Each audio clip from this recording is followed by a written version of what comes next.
Senadora Vanessa, Vossa Excelência tem a palavra. Muito obrigada, senhor presidente, senhores senadores, senhoras senadoras. Quero, antes, senhor presidente, de fazer a breve intervenção aqui desta tribuna, saudar todas as senadoras e os senadores que chegam para esse novo período legislativo. E o faço saudando a pessoa do senador Omar Aziz, ex-governador do meu querido estado do Amazonas, um companheiro que tem sido, e eu tenho a grata alegria de, há muitos anos, percorrer a militância política ao lado de Omar. Começamos juntos no movimento estudantil, na época ainda da ditadura militar, quando ele era afiliado ao meu partido, o PCdoB. Travamos lutas gloriosas a favor da redemocratização do nosso país, a favor dos direitos da juventude e dos estudantes. Posteriormente, fomos vereadores da cidade de Manaus juntos. Eu, vereadora, quando ele presidia a Câmara Municipal de Manaus. E depois viemos a nos reencontrar. Ele que foi, Omar, vice-prefeito por 2 vezes, além de deputado estadual, de vereador de Manaus, vice-governador e governador pelo estado do Amazonas e agora senador.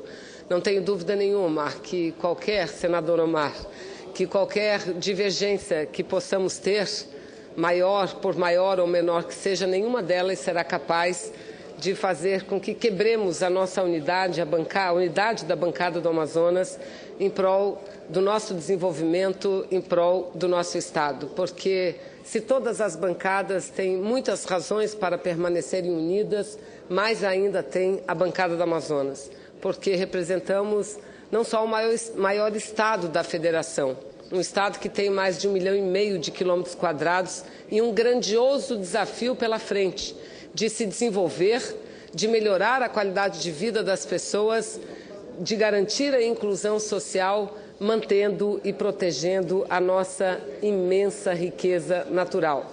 E somos um estado que gira e que vive em torno do modelo Zona Franca de Manaus, que é um projeto de desenvolvimento coordenado pelo governo federal e que tem sido capaz, nesses últimos anos, de fazer com que o Amazonas continue se desenvolvendo e preservando a natureza e preservando as florestas. Então, tenho certeza, senador Omar, que a sua chegada aqui no Senado Federal trará conquistas enormes para o Amazonas, mas também para o Brasil, porque sabemos da sua capacidade de articulação, sabemos da sua capacidade técnica. E Vossa Excelência, juntamente com Sandra Braga, que ocupa a vaga no lugar do senador Eduardo Braga, que é hoje ministro de Minas e Energia, sem dúvida nenhuma nós saberemos responder às demandas do Amazonas, de todos os nossos municípios, de forma muito unida e principalmente de forma muito combativa. Tenho certeza que Vossa Excelência em breve será um grande destaque político dessa casa, como tem sido em todo o país. Mas, senhor presidente, eu ouvia com atenção a exposição do senador Flecha Ribeiro a respeito da situação econômica. E ontem nós que estivemos na sessão solene de abertura da sessão do Congresso Nacional, ouvimos com muita atenção a extensa mensagem enviada pela presidenta Dilma, onde a questão econômica e a crise econômica ocupou um espaço significativo. Entretanto, ao abordar a crise, ao falar das medidas que serão necessárias, todas elas que deverão compor um ajuste econômico, um ajuste fiscal, ela deixou claro e enfatizou que esse ajuste será promovido não à custa do desemprego, tampouco à custa da retirada dos direitos dos trabalhadores e tampouco levará o Brasil à recessão. E isso é muito importante. Nós já iniciamos o ano com algumas polêmicas, algumas matérias em que o Congresso Nacional é chamado não só a responder, mas a tomar a iniciativa, como o caso da reforma política, mas algumas matérias já enviadas pelo Poder Executivo, algumas medidas provisórias, muitas em torno das quais giram grandes polêmicas. Nós mesmos, da bancada do PCdoB, fechamos posição de que a medida provisória que trata do seguro-desemprego precisa sofrer profundas mudanças. Precisa sofrer, é óbvio que tem que haver reajuste, mas o reajuste jamais pode atingir qualquer direito do trabalhador.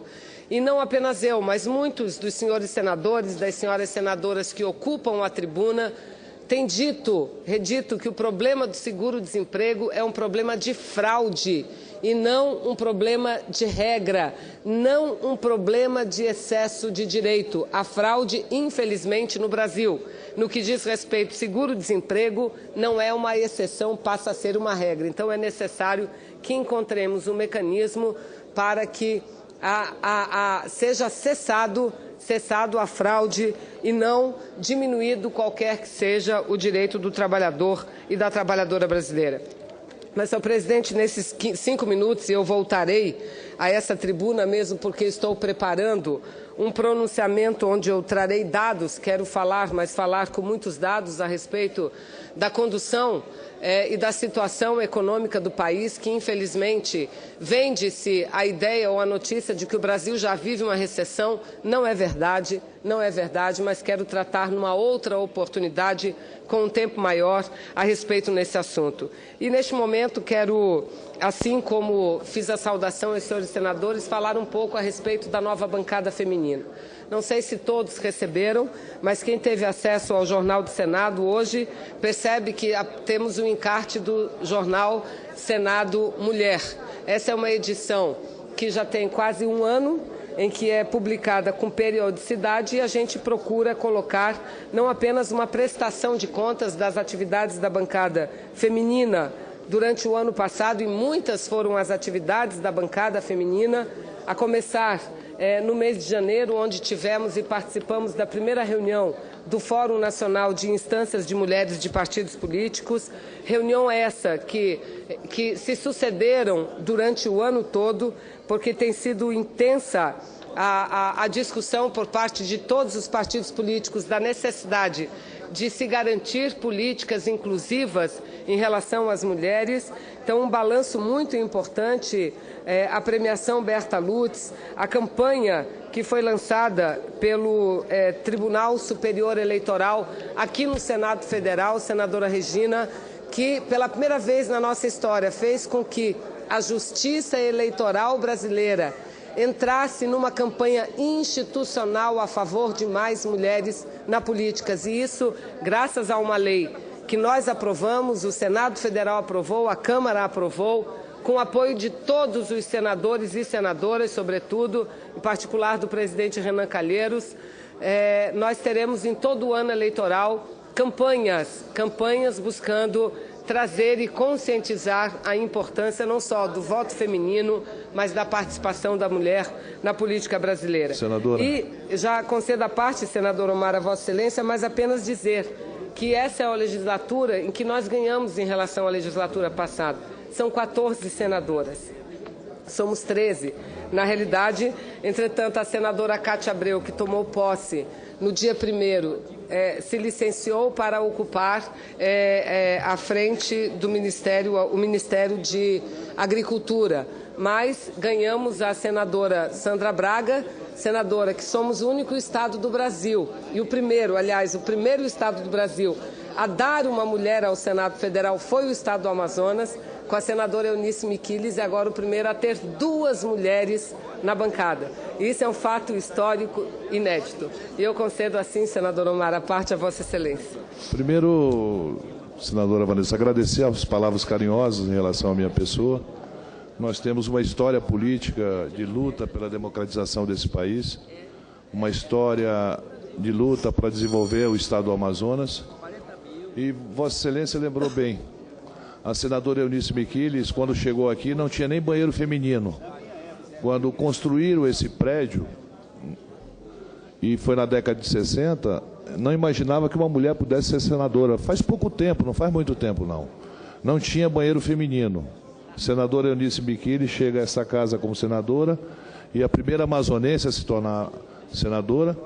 E hoje a bancada do Amazonas também, a maioria são mulheres, composta por Vossa Excelência e pela senadora Sandra Braga. Quer dizer, o Amazonas dá exemplo nisso, né? 2 senadoras mulheres agora, e lá atrás o primeiro estado a colocar para o Brasil uma senadora mulher para defender não só os direitos do povo amazonense, mas das mulheres brasileiras. E a senhora, com essa luta antiga pela participação mais ativa das mulheres. As mulheres são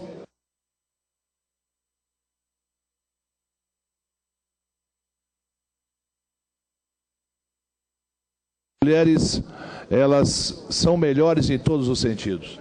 E a senhora sabe o meu respeito que eu tenho por todas elas. Obrigado pelas palavras e parabéns ao Amazonas de novo, que dá esse exemplo ao Brasil em ter essa responsabilidade em colocar as suas mulheres para defender os interesses do povo amazonense. Eu agradeço a parte, senadora Mari, e quero aqui dar o meu testemunho de que esse aparte não é apenas um discurso de momento. Vossa Excelência, em 2010, quando estava em campanha para o governo do Estado do Amazonas, elegeu como um ponto principal de toda a sua participação a questão da valorização das mulheres, dando exemplo de que, inclusive, as mulheres são chamadas do sexo frágil, mas, na realidade, são muito fortes, não é? Muito fortes, não só porque têm filhos, porque trabalham, porque sustentam, criam, orientam as suas famílias, mas porque são capazes de fazer muitas coisas ao mesmo tempo.